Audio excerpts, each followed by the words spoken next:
Part 2 of 2001: A Space Odyssey is intriguing to both watch and listen to as the conflict between Hal and the astronauts unfold. Few film critics ever have any negative comments to make about the cinematography of the film. The imagery, scenery, lighting, and prop work are pristine and intriguing to watch thanks to DP Geoffrey Unsworth. Not stopping there, director Stanley Kubrick also made sure to utilize sound in the film to enhance the effect and statement of the motion picture. As famous director Steven Spielberg says, "The eyes see better when the sound is great." So, with the help of sound editor Winston Ryder and sound mixer H.L. Bird, Kubrick was able to craft a score and soundtrack that oddly but effectively conveyed the emotion of 2001. Sound, as defined by Barsham and Monahan in Looking at Movies, is talking, laughing, singing, music, and the aural effects of objects and settings. They go on to claim that sound can be just as expressive and compelling as any other narrative element of cinematic form. Additionally, much more work and effort goes into creating a believable soundtrack than many films let on. Sound design, recording, editing, and mixing all prove challenging aspects of creating a compelling soundtrack. One of the most famous films of all time, Star Wars, also features one of the best scores of all time. John Williams' symphonic soundtrack for the original Star Wars film was transformative in the film world, and even if you haven't seen the film, there's a good chance you've heard the music from it. This serves to prove that strong audio can make a world of difference for a film. Movies feature a wide variety of sounds, from the noises created by the actions of the characters, to the dialogue, to the score that plays in the background. The sources of sounds, or the locations from which sounds originate, can be diegetic or non-diegetic, on-screen or off-screen, and internal or external. In order to analyze each of these sources of sound, we are going to analyze the famous Death of Hal scene, which is featured in Part 2 of 2001.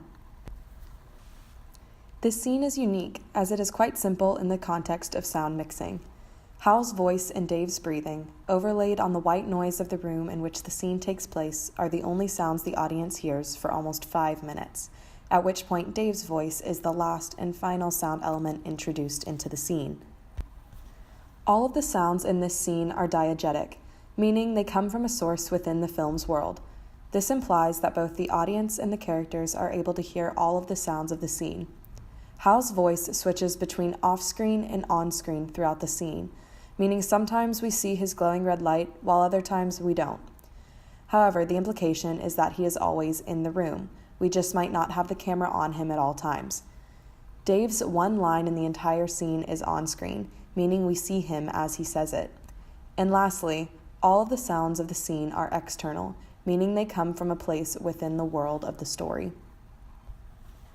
Hal's voice and Dave's breathing are the only sources of sound the audience hears for almost 5 minutes, and it creates a powerful effect because it is understood that Dave can hear Hal, but he is determined on his mission to disconnect Hal that he doesn't respond. This simple editing technique conveys emotion and character development that would not exist if we only had a visual picture of this encounter. As the scene progresses and Hal gets more and more afraid, he goes through many different stages of begging Dave to not disconnect him.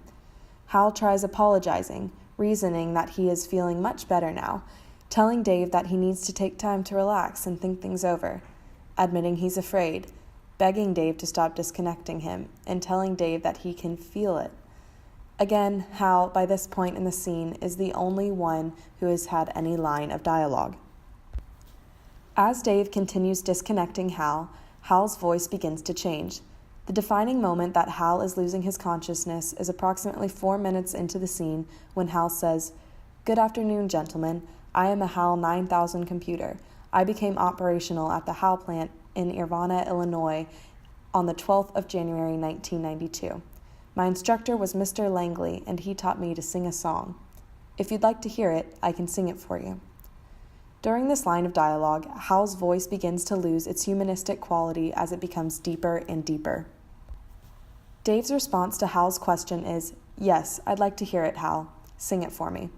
This is the first and last time in the scene we hear Dave speak. Hal then goes on to sing his song called Daisy. As Hal continues singing his song, his voice continues to grow deeper and his pace becomes slower until he is fully disconnected.